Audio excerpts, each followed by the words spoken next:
السلام عليكم متابعاتي الغاليات، كي دايرين؟ لاباس عليكم؟ نتمنى تكونوا على خير ونلقاكم ان شاء الله هذا الفيديو اتم الصحه والعافيه ان شاء الله. اليوم غادي نشارك معكم نزول على طلب واحد بعض المتتبعات ديالي. غادي نشارك معكم ان شاء الله الفقاس بالكركاع واللوز. اول حاجه عندي هنا بالنسبه للمكونات، عندي 6 البيضات كيف ما كتشوفوا هنا. عندي زلافه ديال السكر سنيده، زلافه ديال الزيت، قد الزيت قد سنيده. بالنسبه هنا للكركاع كيف ما كتشوفوا هنا الكميه اللي عندي هنا تقريبا، هنا عندي 400 غرام د الكركاع. اللوز تقريبا عندي المهم شي 200 غرام هكذاك. المهم كيبقى اللوز والكركاع على حسب كل واحد والاستطاعه ديالو. هنا عندي النكهه د الفاني، يمكن تكون تعوضوها بالساشي د الفاني او تبدلوا النكهه 2 خمارات. بالنسبه للدقيق على حسب الخليط. هنا عندي المليحه كيف ما كتشوفوا. غادي نبداو ان شاء الله دابا في العجن ديال الفقاس. اول حاجه كيف ما كتشوفوا اعزائي كنضيفوا هنا البيض، السكر سنيده، قبيصه ديال الملحه. والطريقه المعتاده غير هنا خصنا نخلطوا مزيان البيض حتى نحسوا بديك السكر سنيده دابز. من بعد ضفت الزيت وضفت النكهه ديال الفاني، غادي نخلط مزيان حتى كينسجموا لي ديك العناصر كلها، مثلا نحس بكلشي تخلط. من بعد غادي نبدا نضيف الدقيق كيف ما كتشوفوا، الدقيق شويه بشويه حتى كنحصل على القوام د العجين اللي باغيه، ماشي تنضيف داك الدقيق اللي حاطه كله. كنضيف 2 خمارات. غادي نستمر بهذه الطريقه هذه حتى كنحصل على القوام د العجين كيف ما قلت لكم. العجين تيكون ما خفيف ما قاصح، ما بين وبين. هذا هو القوام اعزائي ديال العجين. نتمنى يكون واضح كيف ما كتشوفوا، لين تيساعدك ما تلصقش في اليد، ولكن تيجي هو هذاك. من غادي نطلق العجين، كورت العجين ديالي، ومن بعد غادي ناخذ الكويره الاولى، غادي نبدا نطلقها بالمدلك كيف ما كتشوفوا بطريقه العاديه بسيطه ما بين 2 بلاستيكات.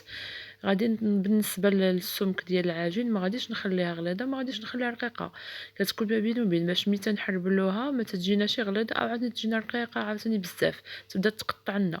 غادي نطلق العجين ديالي على شكل مستطيل بهذه الطريقه هذه. نتمنى تكون واضح.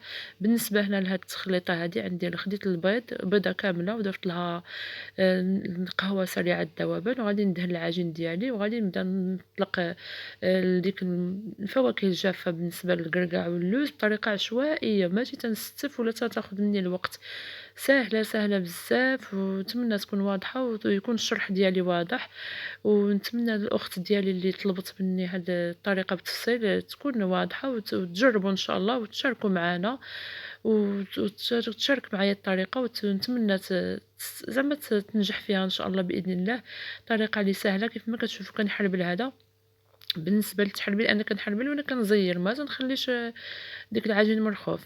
كيف ما كتشوفوا من بعد غادي نوضعها في الصينيه ديال الفرن بهذه الطريقه هذه، وغادي نستمر حتى كنكمل ديك الكميه كلها اللي عندي ديال العجين بنفس الطريقه. انا ما بغيتش نسرع لكم الفيديو باش تكون الطريقه واضحه، باش حتى الانسان يكون بحال دابا الا بغى هكا يسقمها تكون باينه الطريقه سهله سهله بزاف. كيف ما قلت لكم بالنسبه للمبتدئات ولا ما شاء الله اللي تيكونوا تعرفوا راهم عارفين الطريقه بانها سهله.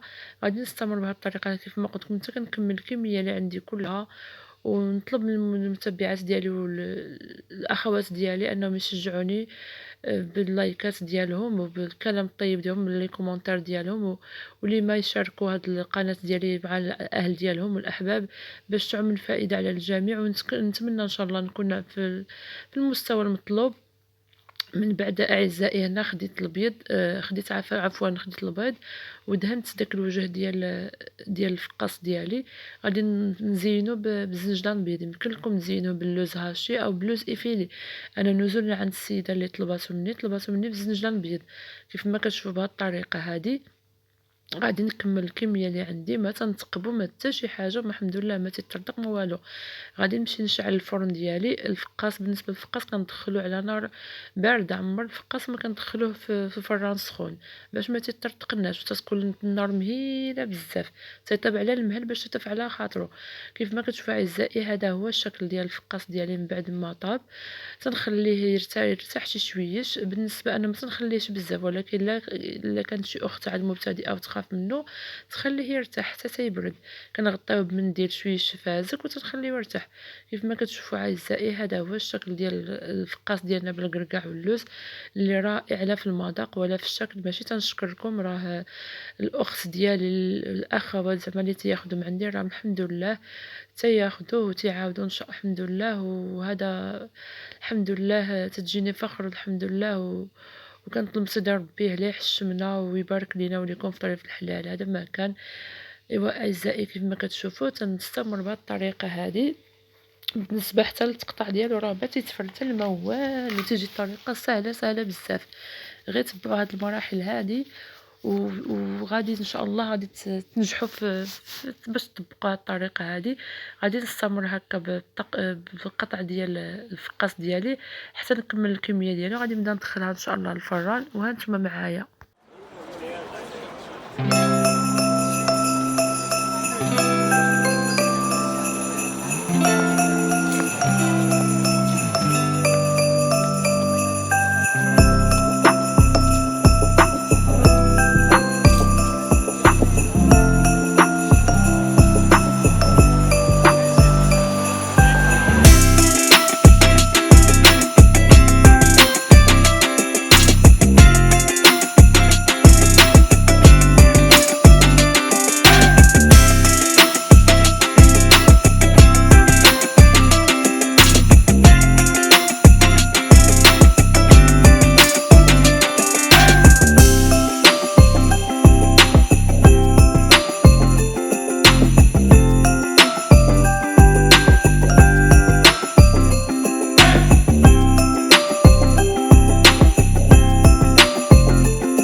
كيف ما كتشوفوا اعزائي من بعد ما وريتكم المراحل اللي دوزت بها الفقاس اللي زعما طيبت فيها الفقاس داكشي، هذا هو الشكل النهائي ديالو اللي تيجي غزال ورائع وهشيش وما تيتهرش الحمد لله، ما تيطرطق ما حتى شي حاجه.